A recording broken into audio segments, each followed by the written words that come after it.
Beautiful and lazy day in my life. आज चाहिँ म बिहानीको 9:30 बजे उठेँ बिकज अफ स्याटरडे। त्यसपछि बाहिर हेरेको पसलहरू खुलिसकेको, ढोका खोलेँ, बाहिर गएँ। अनि आजको मौसम हेरेको है, आजको मौसम चाहिँ शीतलो थियो, घाम चर्केको थिएन। यसैले त म आनन्दले सुतेको थिएँ। अनि आज चाहिँ एउटा प्रोग्राम थियो, खासमा म नजाने भनेर बसेको थिएँ किनभने म अलिकति बिरामी पनि थिएँ। अनि यतिकैमा हाम्रो पूर्णिमा म्याम आउनुभयो। अनि म्यामले चाहिँ जाँदा राम्रो हुन्छ भन्नुभयो। अनि फेरि हो र जाउँ न त त्यसो भए भनेर गयौँ।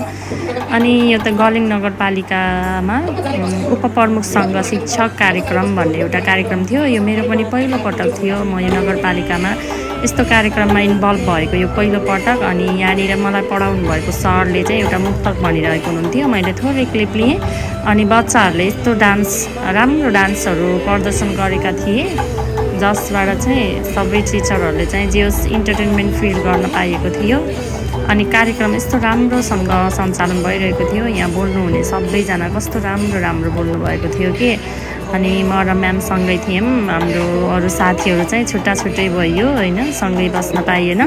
अनि उहाँ हुनुहुन्थ्यो कार्यक्रम सञ्चालकज्यू, हाम्रो शिक्षा शाखा प्रमुखज्यू। अत्यन्तै राम्रो बोल्ने कि, यस्तो मिठास है बोलीमा, नम्र कुल भएर आनन्दले बोल्नु भएको। मलाई चाहिँ उहाँको बोल्ने शैली एकदम मन परेको कि। अनि आजको कार्यक्रम सञ्चालक पनि उहाँ नै हुनुहुन्थ्यो। अनि हामीहरू चाहिँ साथीहरू अलग भयौँ होइन। अनि हिजो चाहिँ मैले नजाने जस्तो डिसाइड गरेको थिएँ। अनि आज चाहिँ अचानक गएँ नि त। अनि सँगै पनि बस्न पाएनौँ, फोटो भिडियोहरू केही लिन पाएनौँ। यत्तिकैमा हाम्रो नगर प्रमुख सर बोल्दै हुनुहुन्थ्यो। उहाँ पनि कस्तो राम्रो स्पष्ट वक्ता, आनन्दले बोल्नुभएको थियो। कस्तो राम्रो कुराहरू राख्नुभएको थियो कि मैले यो भिडियोमा थोरै क्लिपहरू चाहिँ एड गर्न मन लागेर गरेँ। किनभने आजको कार्यक्रम त मात्रै हेर्ने अनि भिडियो बनाउने मात्रै त हुन्छ नि होइन, अब अरू केही गर्ने हुँदैन। अनि आफूसँग चाहिँ केही मुक्त गीतहरू अब त्यो छैन, नभएपछि यस्तै भिडियो बनाउने, हेर्ने, बस्ने, सुन्ने अनि मान्छेहरूलाई चिन्ने मौका चाहिँ पाइन्छ। यति धेरै टिचरहरू रहेछन् कि हामी गलेङ नगरपालिकाभित्र।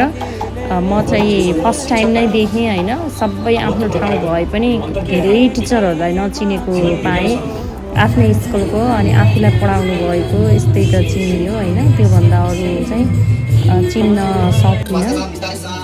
अनि उहाँ हुनुहुन्थ्यो गण्डकी प्रदेशकै एउटा के भन्नुभएको थियो, योग सिकाउने टिचर भन्नुभयो कि ईश्वर समथिङ के थियो उहाँको नाम। यस्तो हँसिलो मान्छे है, हामीलाई एकछिन भए